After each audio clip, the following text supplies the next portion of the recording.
자, 오늘 우리가 읽었던 말씀은 포도원 품꾼에 관한 비유의 말씀입니다. 오늘 이 포도원 품꾼의 비유는 천국의 비유입니다. 천국의 비유. 그래서 여러분이 1절에 보면 천국은 마치 품꾼을 얻어 포도원에 들여보내려고 이른 아침에 나간 집주인과 같다, 이렇게 말씀을 해주고 있죠. 천국은 천국의 비유가 바로 포도원 품꾼의 비유입니다. 여기서는 하나님의 다스리시는 그 나라에서는 은혜가 자신의 노력보다 앞서고 그 은혜로 말미암아 주어지는 값지고 소중한 것들이 있다 하는 것을 우리에게 보여주는 그런 비유입니다. 여기에서 우리들의 행위라고 하는 것은 결코 은혜보다 앞서지 못합니다. 그러나 성경은 우리에게 행위 또한 굉장히 매우 중요함을 강조하고 있습니다. 야고보서 2장 26절부터 먼저 살펴볼까요? 시작. 영원 없는 몸이 죽은 것 같이 행함이 없는 믿음은 죽은 것이니라.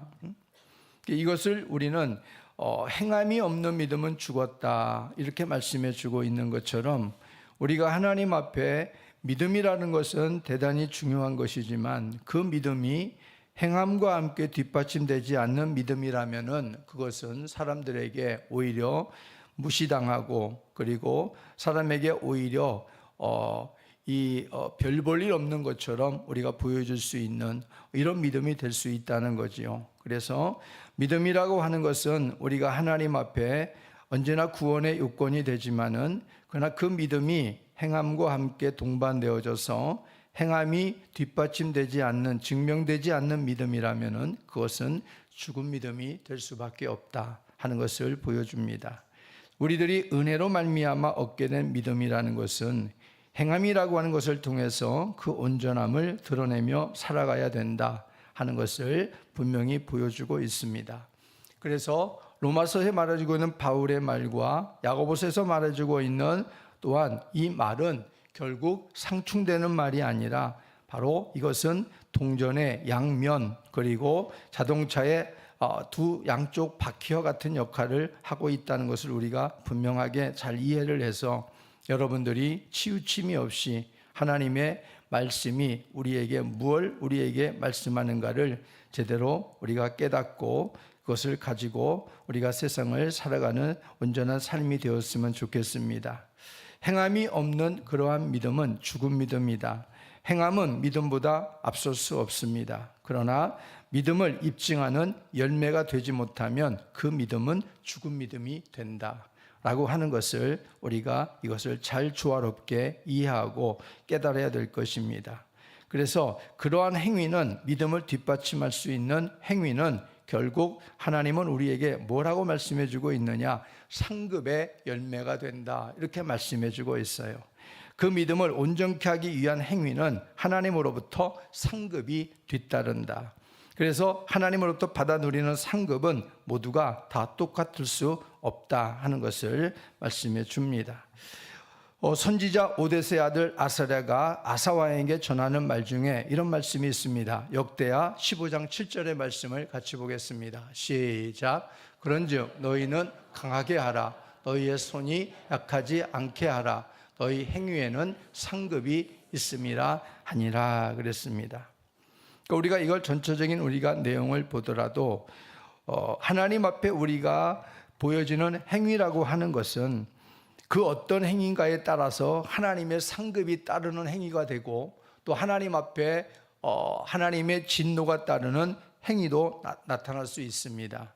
근데 하나님 앞에 우리의 행위가 믿음을 뒷받침할 수 있는 그러한 진정한 온전한 행위가 된다면은 바로 그것은 하나님 앞에 상이 될 수 있다라는 것을 우리가 한 번쯤 생각해 볼 필요성이 있습니다. 오늘 포도원 품꾼의 비유는 천국에 대한 비유입니다. 여기에서 포도원 주인은 하나님입니다. 그리고 여기 장터는 세상이고, 그리고 포도원은 교회를 상징하고 있고, 품꾼들은 천국 복음을 위해서 부름을 받은 하나님의 일꾼을 상징하고 있습니다. 여기서 집주인은 이른 아침이라고 그랬는데 이른 아침은 오전 6시입니다. 오전 6시부터 나가가지고 제3시, 제6시, 제9시, 제11시까지 나가가지고 일꾼을, 품꾼들을 불러 모으는 내용이 나오고 있습니다. 그러면서 주인이 한결같이 말하는 것은 내가 포도원에 들어와서 일하는 싹수로 내가 한 데나리온을 주겠다, 이렇게 약속을 하고 포도원으로 품꾼들을 들여보내게 되어지지요. 그래서 저마다 부름받은 일한 시간대별로 차이는 나타나고 있습니다. 오후 6시에 품삯을 정산하게 되어졌는데 오늘 집주인은 품꾼들에게 일괄적으로 한 데나리온을 지급해 주었다라는 것이 본문의 내용입니다. 그랬더니 이른 아침 오전 6시부터 와가지고 뼈 빠지게 일했던 이 품꾼이나 또 3시나 6시에 왔던, 일찍 와가지고 열심히 일했던 그러한 품꾼들은 오늘 불평을 털어놓고 있습니다. 맨 나중에 11시에 와가지고 겨우 1시간밖에 일하지 않는 품꾼과 왜 싹이 다릅니까? 이렇게 주인을 원망하는 내용이 나오고 있는 것입니다. 그럴 때 집주인이 하는 말이 뭐예요? 내가 약속한 대로 너에게 한 데나리온을 주지 않았느냐? 내 것을 가지고 내 뜻대로 하는데 네가 왜 나를 잘못됐다고 말하느냐? 왜 악하게 보느냐? 이렇게 주인이 반문하지요. 그러면서 오늘 마지막에 던지는 말씀은 뭐예요? 나중된 자로서 먼저 되고 먼저 된 자로서 나중되리라, 이 말씀을 던져주고 있습니다. 여기에서 우리들에게 주는 교훈은 어떤 것인가, 이것을 같이 살펴보려고 합니다. 첫 번째는 바로 이 비유의 말씀은 복음으로 말미암는 구원의 축복에는 차별이 없다는 것을 우리에게 보여줍니다. 이것은 예수 그리스도를 믿는 자들에게 주어지는 하나님의 의가 차별이 없다라는 것을 의미해 주고 있는 것입니다. 로마서 3장 22절 말씀 다시 읽어보겠습니다. 시작.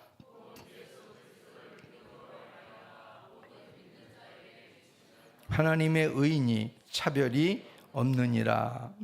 예수 그리스도를 믿는 그 믿음으로 말미암아 모든 믿는 자에게 미치는 하나님의 의는 차별이 없습니다. 품꾼들을 포도원으로 불러서 품꾼을 써주는 것은 품꾼들의 능력에 따라서 오늘 이 주인이 품꾼을 쓰고 있는 것이 아닙니다. 모두 다가 별 볼 일 없는 사람이었어요. 밖에서 누가 써주지 않아가지고 그냥 시간만 낭비하는 그런 사람들이었습니다. 잘난 사람, 못난 사람, 있는 사람, 없는 사람 차별 없이 집주인의 기준에서 이 품꾼들을 불러서 포도원에 들여보내고서 한 데나리온씩을 약속을 한 겁니다. 오늘 그 기준은 기꺼이 부름에 응하는 사람들에게 한 데나리온의 이러한 싹수를 주겠다고 약속을 하고 있는, 변함없는 이 약속을 그들에게 주고 있다는 거지요. 그러니까 이들이 능력이 있고 없고를 떠나서 주인이 들어올래? 라고, 포도원으로 들어올래? 라고 말했을 때에 기꺼이 거기에 부름에 응한 사람들이 바로 여기 있는 품꾼들이다 라고 하는 겁니다. 비록 포도원에 들어와 일한 시간들은 분명히 차이가 있어요. 이른 아침에 6시에 와가지고 일한 사람과 11시에 와가지고 1시간밖에 일하지 않은 사람과는 엄청난 이게 차이가 있는 것이지요. 그러나 오늘 여기서 보여주는 것은 첫 번째로 포도원에 들어와 일할 수 있는 축복에는 차별이 없다라는 겁니다. 복음도 마찬가지입니다. 예수 그리스도를 통해서 주신 복음을 우리들 각자가 받아들인 세월들이 다 달라요. 어떤 사람은 어릴 때부터 예수를 믿고 하나님의 은혜를 입은 사람이 있고, 또 어떤 분은 나이 들어갖고 이제 느지막이 예수를 우리가 만나서 구원받은 그런 사람들이 있고, 신앙생활에 어떤 사람은 1년을 하고 어떤 사람은 10년을 하고 20년을 하고, 이렇게 신앙의 세월들이 다 다르다 이런 말이죠. 근데 복음으로 믿음으로 받은 구원의 축복에는 차별이 없다 이런 말입니다.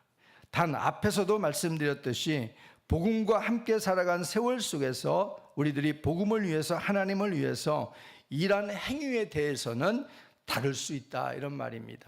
하나님이 우리를 믿음 안에서 그리스도를 나의 주로 받아들인 하나님의 자녀들에게 바로 그 신앙생활했던 그 세월들 동안에 하나님의 구원해 주신 하나님의 은혜는 역시나 큰 차별이 없지만은 하나님의 구원받은 그런 삶으로부터 시작해서 복음과 함께 살아갔던 세월들 속에서 내가 헌신하고 희생했던 그러한 모든 행위들에 대해서는 바로 다를 수 있다, 이런 말입니다. 그리고 그것들은 상급이 다르게 나타날 수도 있다, 이런 말이에요. 쉽게 말하면 순교자의 상과 일반 그냥 평범하게 성도의 삶을 살다가 하나님 앞에 간 사람과의 상은 이건 똑같을 수 없는 것이지요. 순교자의 상은 역시나 순교자의 상이 하나님께서 수상을 준비하고 있는 것이지요. 그래서 마찬가지로 우리들은 불러주신 구원의 은혜에 감사할 뿐만 아니라 이왕 주어진 구원의 축복이라면은 우리가 그 축복 속에서 더 큰 상급을 누리기 위해서 힘쓰는 삶이 되어야 할 줄로 믿으시기 바랍니다. 예수를 믿고 구원받았다, 그냥 그것만 가지고 추구장창 살아가는 사람들이 있는 반면 어떤 사람들 구원의 은혜에 너무나 감사해서 이 남은 삶, 하나님께서 나를 연필이 닳아서 없어질 때까지 쓰여지는 것처럼 나를 하나님 닳아서 없어질 때까지 나를 사용해 주십시오, 나를 그렇게 하나님께서 하나님 앞에 쓰임받기를 원합니다, 그러면서 그렇게 헌신되어 하나님 앞에 살아가는 사람이 있습니다. 그 사람과 그 사람의 차이가 하나님 앞에 상급이 똑같냐, 이런 말이에요. 똑같을 수가 없는 것이지요. 똑같은 게 이상한 거 아니겠습니까? 구원받았다고 하는 그 사실은 차별이 없지만은 그러나 하나님 앞에 가서 누릴 상과 칭찬은 분명히 다를 수밖에 없는 거지요. 그렇기 때문에 우리가 하나님 앞에 구원받은 믿음의 삶을 산다고 할지라도 우리는 천국의 일꾼들로서 부름을 받았기 때문에 일할 기회를 놓치지 말고 살아야 되는 거예요. 일할 기회를. 하나님 앞에 가서 정말 더 큰 상을 받고 더 큰 인정과 칭찬을 받기 위해서 우리는 일할 수 있을 때 부지런히 상을 저축하는 삶을 살아야 된다, 이런 말입니다.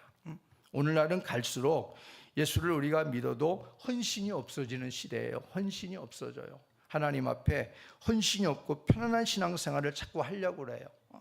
남에게 눈에 띄는 신앙생활만 하려고 그러고 높은 자리에서 사람들에게 인정받는 신앙의 자리만 자꾸 탐하려고 그러고 숨은 자리에서 하나님 앞에 헌신하고 거기에도 하나님의 눈동자가 더 있고 하나님의 마음이 거기에 더 있고 하나님의 상이 더 있음에도 불구하고 그것들에 대해서 별 관심이 없는 그런 신앙의 모습들을 우리는 봅니다.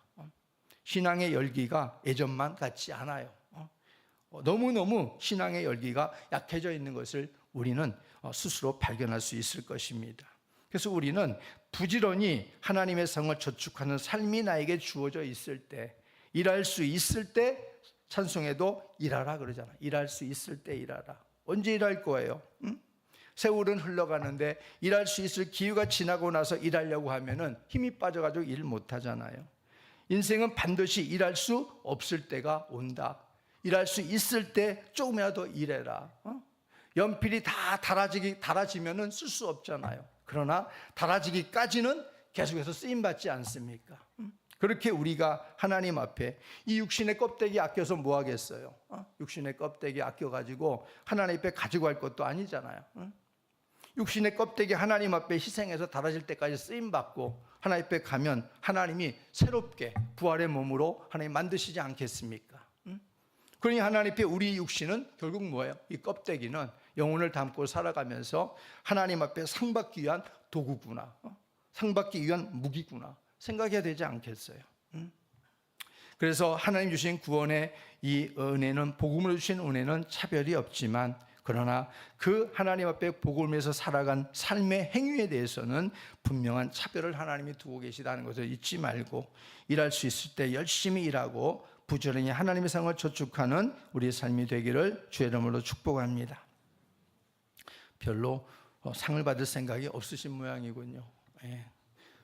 두 번째, 오늘 복음을 통한 구원이라는 것은요, 우리 공로가 아니라 전적인 하나님의 은혜임을 깨달아야 됩니다. 복음을 통한 구원은 우리 공로가 아니에요. 늘 말씀을 드리지만 우리 공로가, 우리가 하나님 앞에 복음을 통해서 구원받은 사실에 대해서는 우리의 공로는 0.000000001%도 거기에 가미되지 않아요. 그것을 가미시킨다면 그 순간부터 그것은 뭐가 되는 거예요? 그건 내 공로가 되는 거예요. 내 자랑이 되는 거예요. 십자가 자랑이 아니라 내 자랑이 되는 거예요. 내가 이렇게 해서 내가 그래도 주님께서 나를 사랑하고 계셔. 이런 소리가 나오는 거예요. 나는 아무것도 하나님 앞에 그 십자가에 구원받은 사실 내가 아무것도 한 것이 없어. 나는 벌레 같은 인생이고 나는 밟으면 꿈틀거리는 지렁이 같은 인생인데 나는 정말 하나님의 전적인 구원으로 된 인생인데 이렇게 주장해야 될 인생인데 뭔가 거기에 나의 공로가 들어가면 그래도 내가 이만큼 했으니까 하나님이 이만큼 나를 사랑한 거지. 이렇게 말이 바뀐다 이런 말이에요. 이 말의 바뀜이 얼마나 큰 차이가 있는지 아십니까? 하늘과 땅 차이인 거예요. 하나님의 구원도 내가 뭔가 거들어서 내가 이렇게 된 거다. 이런 식이 돼버린단 말이에요. 이게 얼마나 위험한 거예요. 우리는 하나님 앞에서 이런 우리의 공로는 전혀 들어가지 않아요. 하나님의 구원은 전적인 하나님의 은혜다. 이 사실을 우리가 피부 깊숙이 깨달아야 됩니다. 그래야 내가 없어지는 거예요. 내가 없어지는 거예요. 하나님이 십자가에서 나를 구원해 주시는데 거기에 내가 뭘 한 게 있어요? 거기서 뭐 한 거 있어요? 오전에도 말했지만 선물로 주어지는 것을 선물로 그냥 받은 것뿐이에요. 선물로 받은 것뿐이에요. 그것을. 그리고 선물에 우리는 감사하고 또 감사하고 또 감사하고 또 소중해하고 그것밖에 우리가 할 것이 없는 거예요. 고린도전서 15장 10절 말씀을 같이 한번 볼까요? 시작. 그러나 내가 나된 것은 하나님의 은혜로 된 것이니 내게 주신 그의 은혜가 헛되지 아니하여 내가 모든 사도보다 더 많이 수고하였으나 내가 한 것이 아니요 오직 나와 함께 하신 하나님의 은혜로다. 이게 진짜 백이 은혜인 거예요. 이게 진짜 백이 은혜.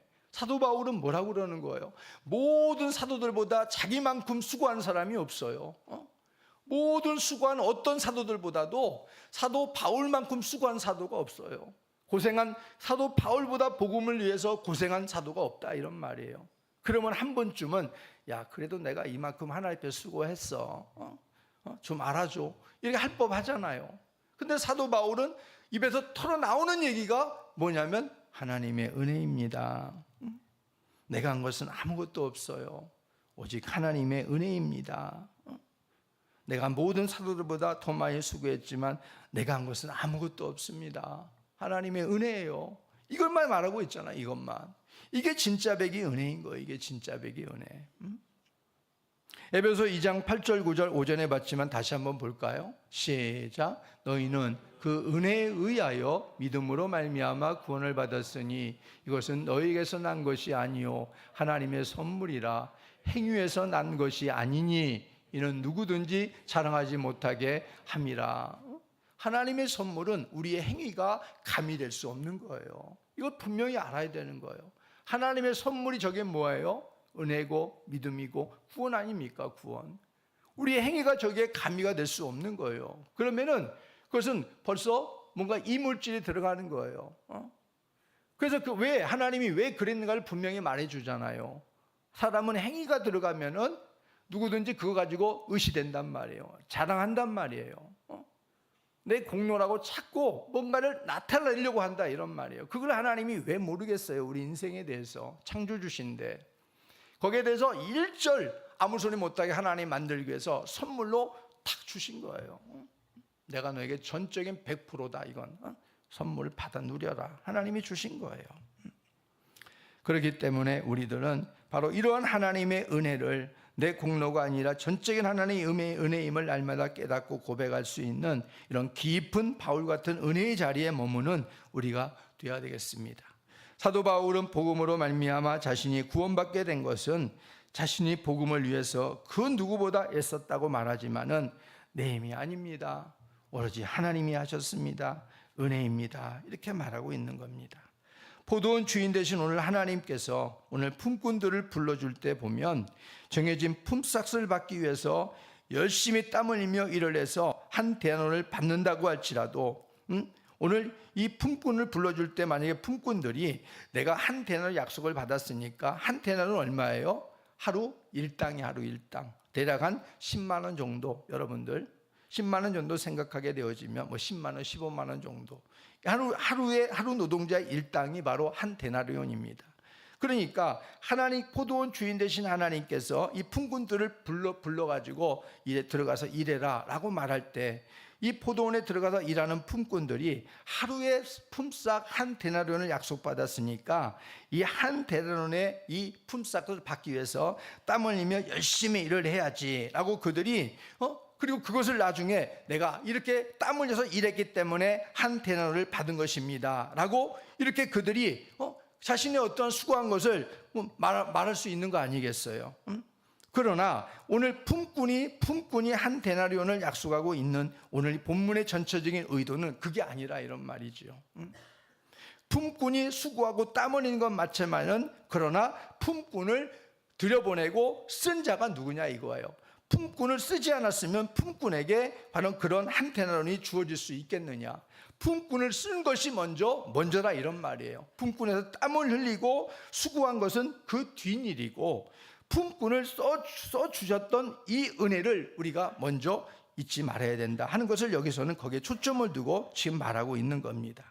포도원 안에서 일하면서도 무가치한 나를 써주심에 대한 감사함이 없다면 아마 여기 있는 이 품꾼들은 모두 다가 그저 빨리 시간이 지나가라 그래서 빨리 품삯만 챙기고 가야지 그런 생각 만약에 한다면은 이들은 어떤 사람이겠어요? 그야말로 품삯에만 거기에 마음이 가 있는 주인의 은혜는 아랑곳하지 않는 사람이라고 말할 수 있을 것입니다. 한 데나리온은 그래서 은혜가 아닌 거지요. 내가 이만큼 일했으니까 마땅히 받아야 될 나의 몫이야라고 그들은 챙기고 뒤돌아서서 돌아가게 될 것입니다. 대가인 거죠. 내 노력의 대가. 마찬가지로 우리들이 예수 그리스도를 통해서 복음을 듣고 믿음으로 구원을 받게 하신 것, 여기에 대해서 내가 열심히 믿음 생활하고 열심히 희생을 했다고 하더라도 그것이 주님의 구원에 미치는 영향력은 아무것도 없다, 지로다라는 거예요. 아무것도 없어요. 주님 앞에 내가 이렇게 헌신했는데요, 내가 받은 구원에 대해서 아무런 미치는 영향력이 없어요? 예, 없습니다. 없어요. 우리의 열심은 필요하지만 그것은 은혜 안에서 내는 열심이 되어야 되는 거죠. 은혜 안에서. 그 은혜를 자랑하는 것이 되어야 되는 거고 우리의 자랑거리가 되어서는 안 될 것이다 이런 말입니다. 은혜를 받았다면 그 은혜에 대해서 자동적으로 열심히 나타나지는 게 그게 마땅한 것이지요. 그게 바로 우리가 하나님께서 말씀하시는 진정한 은혜 받은 자의 행위의 열매인 겁니다. 은혜를 받았다고 하는데 어떻게 가만히 있을 수 있어요? 어떤 이가 내가 물속에 빠졌는데 지나가는 행인이 나를 보고서 그 사람이 아니면 건져줄 자가 없었는데 그냥 지나가도 되는데 그 사람이 자기의 몸을 불사해서 나를 건져내서 구출해 주었어요. 그 은혜를 받았습니다. 그럼 그 사람은 그 사람을 보고서 가만히 그냥 고맙습니다 하고서 그냥 빠이빠이 할 수 있겠어요? 있을 수 없는 거잖아요.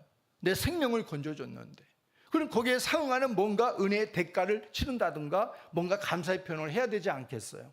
그게 뭐냐면 은혜 받은 자의 행위가 되는 거예요. 그게 은혜 받은 자의 마땅한 것이 되는 것입니다. 그렇기 때문에 우리는 바로 은혜를 받았다라고 하면 그 행위가 뭘로 나타나야 되냐면은 내가 이만큼 헌신했는데 이게 아니라 하나님 앞에 그 은혜를 자랑하는 것이 행위로 나타나줘야 된다 이런 말이에요. 나는 아무것도 아닌데 하나님께서 이러한 은혜를 베풀어 주어서 이렇게 잘 됐습니다. 사실은 내가 한 것 같지만 아무것도 한 것이 없고 하나님의 은혜로 된 거예요. 이렇게 우리가 그 행위의 열매가 은혜로 당연히 나타나줘야 마땅하다 이런 말이죠. 그것을 깨닫는 포도원 품꾼은 얼마나 일했는가가 중요한 것이 아니고 불러주시고 써주심에 대한 은혜만이 자랑거리로 남게 되는 것입니다. 그래서 우리들은 주님의 은혜가 아니었다면 어떤 존재였을까요? 아직까지 죄와 사망의 권세 아래 메어서 헐떡거리는 인생이 저와 여러분이 아니었겠습니까? 누가 우리의 죄와 우리 사망의 권세 아래서 우리를 자유케 하실 수 있겠어요? 여전히 소망 없이 표류하는 인생이 되고 있지 않겠습니까? 세상에 그 한 줌 되는 그 세상의 권력에 목을 메고 그리고 손가락에 우리가 바닷속에다가 모래를 움켜쥐고 그 안에 있을 때는 정말 한 움큼 움켜진 것 같지만은 바닷물 속으로 이것을 꺼내버리면은 그 손가락 사이로 다 빠져나가는 모래알처럼 세상에 대한 모든 그런 것들이 별 볼 일 없는 하찮은 것들인데도 거기에 우리는 목숨 걸고 지금까지 살고 있지 않았겠느냐 이런 말입니다. 그런 우리들인데 이제는 하나님의 은혜로 우리가 정말 하늘에 눈을 뜨게 하셨고 구원의 눈을 뜨게 하셨고 하나님의 백성 자녀까지 되게 하셨으니 이게 얼마나 큰 은혜인가 하는 것입니다. 에베소 2장 3절 말씀을 보겠습니다. 시작. 전에는 우리도 다 그 가운데서 우리 육체의 욕심을 따라 지내며 육체와 마음에 원하는 것을 하여 다른 이들과 같이 본질상 진노의 자녀였더니, 전에는 우린 이랬다는 거예요. 전에는. 그러나 이제는 아니다. 이제는 그리스도의 피로 하나님의 그리스도의 거룩한 백성이 되었다. 하나님의 자녀가 되었다. 이렇게 말하고 있는 것이지요. 그래서 우리는 이런 인생이었지만 이제는 그리스도의 복음으로 말미암아 이 영원한 어둠의 터널에서 빠져나와서 하나님의 긍휼을 입어 하나님의 자녀가 되어 참된 소망을 가진 자가 된 줄로 믿습니다. 그럼 이것이 감사해요? 감사하지 않아요? 고마워요? 안 고마워요? 정말? 이게 얼마나 감사한 얘기예요, 정말. 하나님 앞에 우리가 잠을 자다가도 뻘떡 일어나서 한 번쯤 놀려야 될 이 놀라운 일 아닙니까? 우리가 어떻게 우리가 이런 사람이 될 수 있어요? 하나님의 은혜가 아니면, 그리스도의 대속의 은혜가 아니면 우리는 죽었다가 100번 죽었다가 깨어나도 이런 인생으로 탈바꿈될 수 없는 인생이잖아요. 그러니 그 은혜가 얼마나 감사하고 놀라운 일이에요. 그래서 우리는 날마다 기도해야 돼요. 어쩌면 하나님, 세상에 대해서, 은혜에 대해서 자꾸 내가 하나님 둔탁해집니다. 하나님이 주신 그 은혜의 사실에 대해서 자꾸 내가 깜빡깜빡합니다. 하나님, 은혜에 대해서 민감하게 해주십시오. 하나님, 하나님 주신 은혜가 얼마나 놀라운가에 대해서 내가 깜짝깜짝 놀라게 해주십시오. 한 번씩 정기감정을 툭툭 해가지고 깜짝깜짝 놀라게, 하나님 나에게 성령으로 좀 감점 좀 시켜주십시오.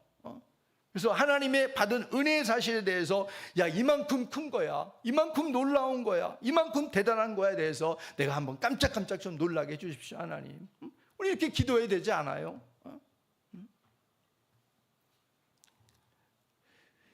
포도원 품꾼들은 오늘 모두가 주인의 은혜임을 알고 내가 얼마나 일했는가, 또 일한 대로 값을 쳐주시오가 아니라 오늘 쓸모없는 인생을 불러서 일감을 주시고 품삯까지 후하게 쳐주시니 감사합니다라는 마음을 가지고 먼저 주인 앞에 나가야 마땅했다, 이런 말입니다. 그래서 이렇듯 주의 복음이라는 것은 쓸모없는 인생을 가치 있는 인생으로 바꿔주는 능력이 있습니다. 그리고 내 중심의 삶에서 은혜의 소중함을 알아가는 인생으로 만들어주는 능력이 있습니다. 복음이. 우리가 정말 복음 안에 거한다, 복음의 능력을 입었다, 그러면 쓸모없는 인생이 쓸모있는 가치 있는 인생으로 바꿔줘요. 그리고 내 중심의 삶에서 은혜의 소중함을 아는 사람으로 바꿔집니다. 여러분 주변에 보세요. 정말 하나님의 복음을 통해서, 말씀을 통해서 변화되었다, 은혜를 입었다는 사람들 한번 잘 지켜보란 말이에요. 그러면 그 사람의 삶이 내 중심이었던, 철저하게 내 중심이었던 사람이 어느 순간 갑자기 보니까 하나님의 은혜를 자랑하고 은혜의 소중함을 언제나 얘기하는 사람으로 바꿔져 있는 것을 여러분 발견하게 될 겁니다. 그건 공통분모예요. 공통분모. 은혜의 능력입니다. 그것이 정상적인 거예요. 그래서 내가 살아가는 모든 사람들이 하나님의 은혜다, 일할 수 있는 것이 감사하다, 호흡하고 살아가는 것이 전적인 하나님의 은혜다, 이렇게 말하는 거예요. 우리가 언제부터 콧구멍으로 호흡하고 살아간 것이 은혜다 말한 적이 언제 있어요? 우리가 예수 밖에 살아가면서 그런 적 있습니까? 우리가 정상적으로 그냥 이렇게 걸어다닐 수 있는 거, 말할 수 있는 거, 들을 수 있는 거, 볼 수 있는 거, 이것 가지고 우리가 언제 예수 밖에 살아가면서 은혜다, 은혜다, 은혜, 이렇게 말한 적이 있어요? 여러분 생각한 적이라도 있습니까? 예수 안에 들어와서 보니까 그게 보여지는 거예요. 예수 안에 들어와서 하나님의 은혜를 입다 보니까 그렇구나.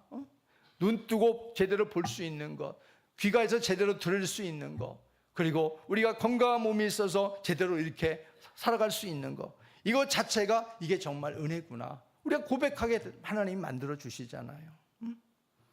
이것이 결국 뭐냐면은 복음이 주시는 능력이다, 이런 말이에요.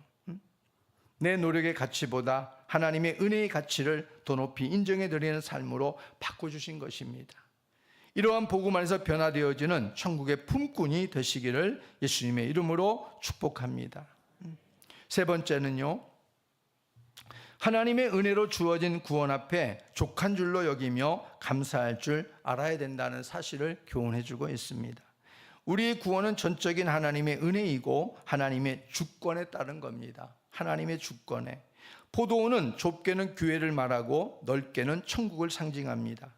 오늘 포도원 주인 되시는 하나님은 세상 장터에 나가서 그 많은 사람들 중에서 소수만을 선택해서 포도원으로 불렀습니다. 이것이 주인의 주권에 의한 겁니다.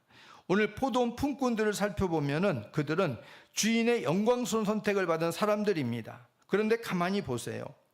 그 영광스러운 선택을 받았다는 사실조차 모르고 있지 않습니까? 오히려 힘들게 일을 했으니 더 덜 일한 사람과 똑같이 대우하는 것이 옳지 않다라고 불평하고 지금 있습니다. 은혜도 모르고 자기들의 공로만을 따지고 있는 모습을 포도원 품꾼들이 보여주고 있는 것입니다.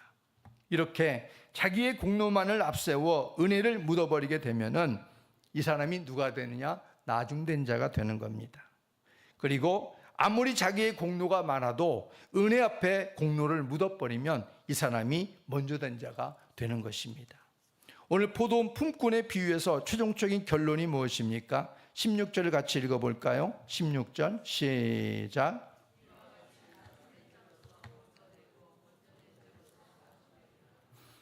나중된 자로서 먼저 되고 먼저 된 자로서 나중되리라. 여기서 좋은 부분은 어떤 부분이에요? 나중된 자로서 먼저 되는 게 이게 좋은 의미인 거지요. 오늘 본문을 보면 한 데나리온의 정사는 어떻게 하는가? 바로 이 이른 아침에 새벽 이른 아침 6시부터 와가지고 일한 사람부터 어떻게 보면 정산을 해줘야 맞는 거예요. 그런데 오늘 주인은 한 데나리온의 정산을 누구로부터 해주게 되냐면 맨 나중에 들어와가지고 1시간밖에 일하지 아니하는 바로 이 품꾼에게 먼저 정산을 해주고 있다는 것을 보여줍니다. 여기서 맨 나중에 들어온 품꾼은 나중된 자로서 먼저 된 사람입니다. 이 사람은 은혜를 앞세우는 사람을 상징하고 있고, 먼저 들어온 품꾼들은 먼저 된 자로서 나중된 사람입니다. 은혜보다 자기의 공로만을 앞세우는 사람을 상징하고 있습니다. 품꾼은 자기를 불러 써준 주인에 대한 감사와 족함을 배워야 되고, 마찬가지로 성도는 우리를 구원해주신 우리 구주 예수 그리스도의 전적인 은혜와 사랑에 대하여 감사함을 잃어버리면 안 된다 하는 거지요. 하나님의 선물은 그래서 아무에게나 던져지는 것 같지만은 아무에게나 던져지는 게 아닙니다. 하나님의 선물은요, 꼭 받을 자에게만 하나님의 선물을 주시는 분입니다.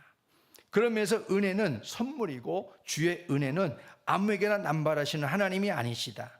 은혜는 은혜를 알지 못하면 하나님이 은혜를 주지 않는다. 그리고 주었다 하더라도 은혜를 가볍게 여기면 하나님께서 하찮게 여기면 거두어 보신다.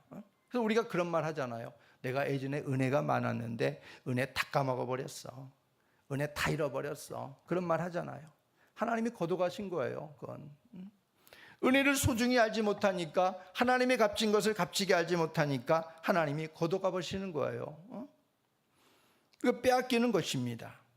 하나님은 은혜 줄 자에게 은혜를 주시는 거예요. 아무나 주시는 게 아니에요. 그러니까 우리가 하나님 앞에 은혜 한 번 받기 위해서 은혜 받는 것이 이렇게 힘들구나, 이걸 깨달아야 돼요.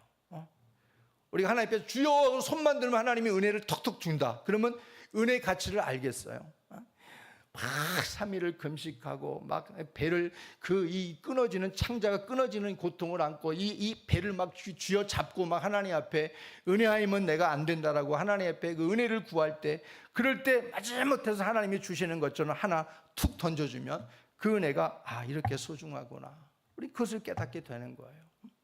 내가 어떻게 받은 은혜인데 이 은혜를 내가 까먹어. 내가 어떻게 받은 은혜인데 이 은혜를 내가 가볍게. 사람이 그런 마음이 생기는 거라, 이런 말이에요. 그러니까 우리는 은혜를 어렵게 받아야 돼요. 은혜를 쉽게 받으려고 하면 안 돼요. 은혜를 쉽게 받으면 쉽게 잃어버리니까.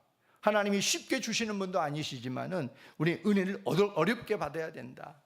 적어도 막 한 3일 동안은 금식하다가 하나님 앞에 하나님 하면 그때서야 왜 좀 주세요. 하나님이 그때서 좀 떡국물 한번 떨어뜨려 주시고, 은혜를 그렇게 하나님 우리에게 어떻게 하면 주셔야 돼. 그게 우리가 어떻게 맞을지도 몰라요. 그 은혜 갖고 우리가 하나님 앞에 요 은혜 잊어버리지 않으려고 내가 3일 동안 금식하면서 내가 기를 쓰고 받았는데 이 은혜 잊어버리지 않으려고 얼마나 애쓰겠어요. 그런 모습이 우리에게 있어야 된다는 거예요. 오늘날에도. 출애굽기 33장 19절 말씀 볼까요?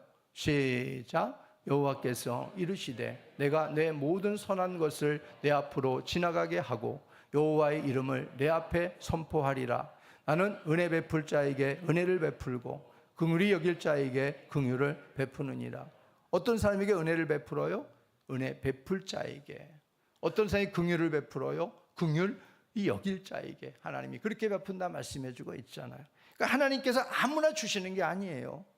누군가 하나님 앞에서 은혜를 받았다면 저 사람은 하나님 앞에 은혜 받을 만한 사람이구나 생각하면 되는 거예요.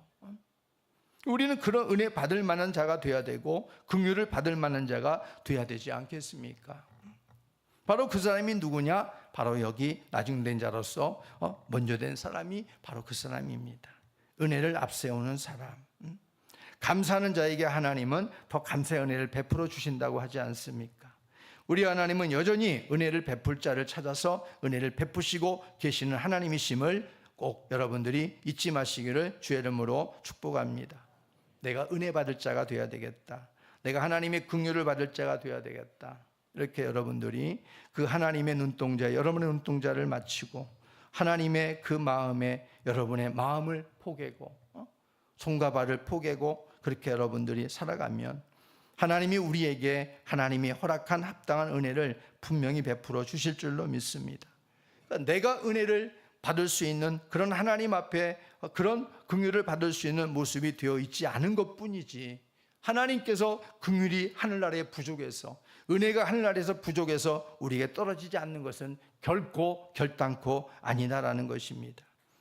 그러니까 우리는 하나님 앞에 더 감사하고 더 은혜를 자랑하고 하나님의 더 긍휼을 기다리고 그래서 하나님께서 주시고자 하시는 자를 찾으실 때에 하나님 내가 여기 있습니다. 하나님 나에게 은혜를 좀만 베풀어 주십시오. 많이도 필요 없어 하나님 조금만 하나님 베풀어 주세요. 내가 하나님 그 은혜의 소중함을 정말 제가 좀 느낄 수 있도록 하나님 베풀어 주십시오. 이렇게 여러분들이 하나님 앞에 그 은혜를 받아 누릴 수 있는 이런 사람들이 점차적으로 다 되어갔으면 좋겠습니다. 모든 일에 족한 줄로 알고 은혜로 살아가고 있다는 인생들에게 하나님은 족한 은혜를 주시고 더 큰 은혜를 채워주시는 하나님이시라는 것을 꼭 잊지 마시기를 바랍니다. 이런 은혜가 우리 모두에게 넘치기를 주님의 이름으로 축복합니다. 우리는 모든 것에 그래서 하나님 주신 은혜로 주어진 구원 앞에는 모든 걸 족한 줄로 여기고 감사해야 돼요. 하나님의 은혜가 임할 때 우리는 하나님 앞에 모든 것이 족해요. 하나님 만족합니다. 하나님 감사합니다. 충만합니다. 하나님 늘 우리가 그렇게 고백해요. 근데 어느 순간부터 족한 줄로 여기지 못해요. 감사할 줄을 모르는 우리의 모습으로 어느 순간 내가 갑자기 돌변해 있어요. 은혜를 잃어버린 겁니다. 그래서 우리는 복음의 능력을 다시 한번 회복하고 복음의 능력에는 나의 삶을 변화시키고 은혜를 은혜되게 만드는 힘이 그 안에 있으니 하나님 나에게 복음의 능력을 회복하게 하옵소서. 그 복음의 능력을 가지고 우리가 하나님 앞에 끝까지 은혜를 자랑하며 살게 하옵소서. 우리가 그런 삶을 살아갈 수 있기를